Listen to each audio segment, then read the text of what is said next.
morning po mga ka-ride out. Nandito tayo ngayon sa Baybay or Palaisdaan kung tawagan dito sa Pangasinan. Kasama ko ngayon si Papa. Ayan. Lalahat kami ngayon.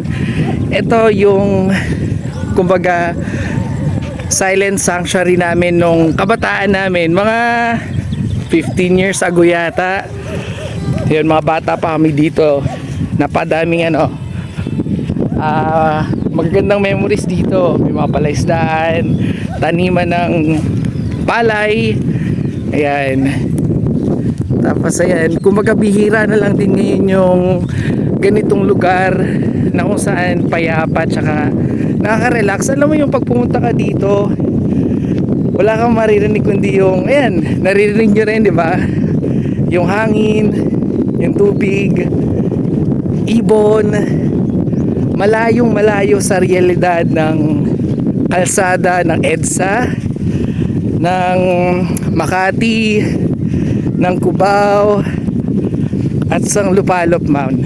Ito yung sunset. Tapos itong kabundukan na to, kung nakikita niyo yan, yan po yung kabundukan ng Sual.